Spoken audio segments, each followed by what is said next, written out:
नमस्कार दोस्तों, स्वागत है आपका मेरे इवनिंग ब्लॉग में। और आज के ब्लॉग की शुरुआत हो रही है खाना बनाने से।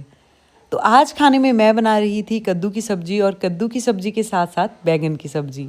ये दोनों सब्जियां बिल्कुल ही ऑर्गेनिक थी, क्योंकि इन्हें हमने अपने किचन गार्डन में उगाया था।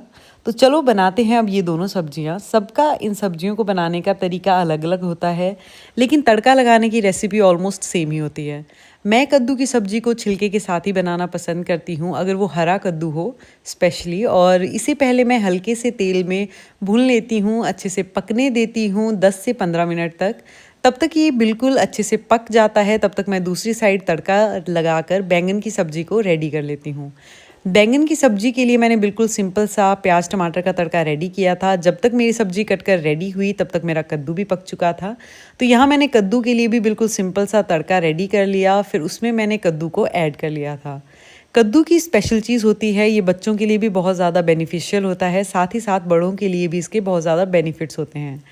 तो यहाँ पर जो है बैंगन की सब्जी भी सिम आंच पर पक रही थी, साथ ही साथ कद्दू भी रेडी हो रहा था। दिन में हमारे घर पर कुछ गेस्ट आए हुए थे, तो बहुत ज़्यादा बर्तन भी थे साफ़ करने के लिए। तो जब तक सब्जियाँ बनकर रेडी हो रही थी तब तक मैंने सारे बर्तनों की अच्छे से सफाई कर दी। और फिर मेरे को सब्जियों को भी बीच बीच में स्टर करना पड़ रहा था, कहीं ये नीचे ना लग जाए, फिर इनका टेस्ट बिल्कुल ही चेंज हो जाता है। तो आप देख सकते हैं कि कद्दू देखने में कितना अच्छा लग रहा था, क्योंकि ना ये ज़्यादा पका था ना ये कम पका था। बिल्कुल एक्यूरेट आपको इसको पकाना पड़ता है, तभी ये बहुत अच्छा फ्लेवर देता है। सब्जियां बनकर रेडी थी, तो अब टर्न थी आटा बनाने की। तो उसके बाद मैं लग गई आटा तैयार करने, क्योंकि सब्जियों के बनने के बाद जो है इन सब्जियों के लिए मुझे आटा रेडी करना था। और तब तक डूड भी ऑफिस से आ गए थे, तो उनके लिए फिर मैंने चाय रेडी कर दी। सब्जियों की ये लास्ट लुक मैं आपको दिखा रही थी, जिसमें मैं आप लोगों को बता रही थी कि बैंगन की सब्जी भी देखने में काफ़ी अच्छी लग रही थी, और साथ ही साथ कद्दू की सब्जी भी आप देख सकते हैं कितनी अच्छी लग रही थी। तो ये दोनों सब्जियां रेडी हो चुकी थी, ये मैंने आपको इसमें दिखा दिया। साथ ही साथ दिन में कुछ चीला बनाया था, तो वो थोड़ा सा बच गया था, तो मैंने सोचा डूड को चाय के साथ थोड़ा सा चीला ऑफर किया जाए। बस फिर किचन की लाइट्स ऑफ की, क्योंकि मेरा किचन का काम कंप्लीट हो चुका था। फिर डूड को चाय और चीला देने के बाद बच्चों के साथ कुछ टाइम खेली, फिर उसके बाद हमने पूजा की।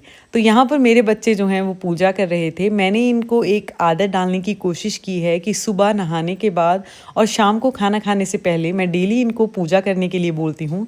हालांकि ये वहाँ पर बैठते नहीं हैं, ड्रामे ज़्यादा करते हैं, लेकिन फिर भी धीरे धीरे जैसे जैसे ये बड़े होंगे इनमें ये एक हैबिट की तरह डेवलप हो जाएगी, और ये फिर डेली पूजा किया करेंगे। तो ये लोग जानते हैं, ये लोग अच्छे से पहचानते हैं भगवान को। ये इनके नाम बोलते हैं, कुछ कुछ मंत्र भी बोलने की कोशिश करते हैं। तो बच्चे आप जो सिखाएंगे वो उस तरीके से अडेप्ट हो जाते हैं। यहाँ पर जो आप देख रहे हैं मैं पतरोड़ू कट कर रही थी, ये लास्ट मोमेंट में मेरी मील्स में ऐड हुआ। ये हमारी चाची जी ने हमें दिया था, तो ये खाने में बहुत ही ज़्यादा टेस्टी था। ये सिर्फ बॉइल्ड और स्टीम पतरोड़ू था, तो मैंने इसे अच्छे से फ्राई करना था, तो मैंने इसे छोटे छोटे पीसेस में कट कर लिया और फिर फ्राई पैन के ऊपर अच्छे से फ्राई कर लिया। पतरोड़ू जो होता है वो Himachali one of the favourite dish है, और इसका टेस्ट मैं वर्ड्स में आपको बता नहीं सकती। तो ये बहुत ही ज़्यादा यमी बना हुआ था। तो फिर मेरी 2 मील्स में एक और मील रेडी हो गई। तो आज यहाँ पर एक नहीं 3-3 सब्जियाँ थी। पतरोड़ू एज अ स्नैक्स भी यूज़ कर सकते हैं, हम चाय के साथ भी खा सकते हैं। और साथ में थी कद्दू की सब्ज़ी, और उसके साथ ही बैंगन की सब्ज़ी। जब मेरे पतरोड़ू बनकर रेडी हो गए थे, साथ ही साथ मेरी चपाती भी बनकर रेडी हो गई थी, तो फिर मैंने वन बाय वन सबको खाना सर्व किया। और मुझे ये वाला पार्ट बेस्ट लगता है, जब सारा खाना रेडी हो जाता है और फिर आप प्लेट में दूसरों को ये खाना सर्व करते हैं। तो आप देख सकते हैं कि मेरी प्लेट काफ़ी फुल हो चुकी थी, और इसमें काफ़ी सारी चीज़ें थी, आप देख सकते हैं। और ये बहुत ही ज़्यादा टेस्टी भी थी सारी चीज़ें। उसके बाद बारी थी बच्चों को लेकर आने की और उन्हें खाना खिलाने की। तो मैं आपको बता दूं कि वेदिका के लिए वन ऑफ द फेवरेट सब्जी है कद्दू की सब्ज़ी, और ये इसे खाना बहुत ही ज़्यादा पसंद करती है। लेकिन बच्चों को एक फ्लोर से दूसरे फ्लोर लाना बहुत ज़्यादा टफ होता है, वो एक ही जगह पर फंस जाते हैं एक ही काम के लिए। तो वन बाय वन करके मैंने फिर उन्हें गोद में उठाकर नीचे लाया, और उसके बाद उन्हें कन्विंस किया कि अब टाइम हो चुका है खाना खाने का। तो मैं उनके साथ ये वर्डिंग्स से प्ले करती हूँ कि अब टाइम खाना खाने का हो गया है, अब टाइम टीवी देखने का हो गया है, अब टाइम पूजा करने का हो गया है। तो वो लोग इस चीज़ को समझते हैं कि मम्मा बोल रहे हैं टाइम हो गया है, तो दैट मीन्स टाइम हो गया है। मैं यहाँ पर इन्हें कन्विंस कर रही थी कि चलो अब टाइम हो गया है, किचन में जाएंगे, खाना खाएंगे, खूब मज़े करेंगे। लेकिन यहाँ पर ये लोग ज़िद कर रहे थे कि पापा के पास जाना है। तो कुछ टाइम पापा के पास स्पेंड करवाने के बाद मैं इन्हें किचन में लेकर आ गई खाना खिलाने के लिए। तो यहाँ पर आप देख सकते हैं ये लोग काफ़ी इंजॉय कर रहे थे खाने को। हालांकि जैसा कि वेदिका को कद्दू पसंद है, उसने ज़्यादा खाया और वामिका ने हल्का सा कद्दू खाया। उसके बाद बारी थी क्लीनिंग करने की। सारे बर्तनों को वहाँ से हटाकर अच्छे से मैंने सारे किचन को क्लीन कर दिया। क्लीनिंग का प्रोसेस आपको डेली करना पड़ता है, क्योंकि जब आप सुबह उठते हैं और आपको मैसी किचन दिखता है तो आपका मूड वैसे ही ऑफ हो जाता है। इसलिए मैं कोशिश करती हूँ कि शाम के टाइम ही किचन क्लीन कर दूँ। जब मैं किचन क्लीन कर रही थी तो डूड कुछ म्यूज़िक लगा कर बच्चों के साथ डांस कर रहे थे। तो उन्होंने बोला कि आप भी ज्वाइन करो। तो फिर थोड़ी देर मैंने भी उन्हें ज्वाइन किया और हमने काफ़ी मस्ती की।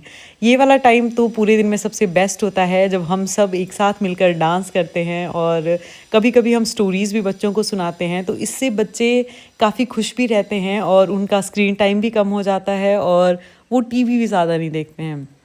ये वाली एज बच्चों के लिए बहुत ज़्यादा क्रूशियल होती है। आप उनमें अच्छी अच्छी आदतें डेवलप कर सकते हैं और अच्छी अच्छी चीज़ें सिखा सकते हैं। बच्चे जितना खुश पेरेंट्स को देखते हैं वो लोग उतना ही हैप्पी फील करते हैं। तो आप लोग भी अपने बच्चों के साथ जितना ज़्यादा हो सके उतना टाइम स्पेंड कीजिए। और फिर ये डांस करते करते मुझे याद आया कि अभी मुझे बाकी काम भी है करने को। तो फिर मैं बच्चों को वहीं छोड़कर चली गई किचन में थोड़ा सा काम करने के लिए। और म्यूज़िक तो साथ ही साथ चला हुआ था, तो फिर किया किचन का बाकी काम कंप्लीट। ये वाला टाइम मतलब फोकस बच्चों पे होता है लेकिन काम भी करना पड़ता है। तो इस तरह से मैंने अपना काम कंप्लीट किया। आज के इवनिंग ब्लॉग में इतना ही है। बस इसी तरह से मैं आपके साथ अपने कभी इवनिंग ब्लॉग्स, कभी मॉर्निंग ब्लॉग्स और कभी नून ब्लॉग्स शेयर करती रहा करूँगी। आई नो वीडियोज़ में थोड़ी सी डबिंग में दिक्कत है, क्योंकि अभी मैंने ये चीज़ स्टार्ट ही की है। तो hope you guys understand this. And दो बच्चों के साथ वॉइस ओवर करने में थोड़ी दिक्कत भी होती है, तो इसीलिए फ़िलहाल आप ऐसे ब्लॉग से काम चलाइए। मिलती हूँ आपसे अगले ब्लॉग में। बाय।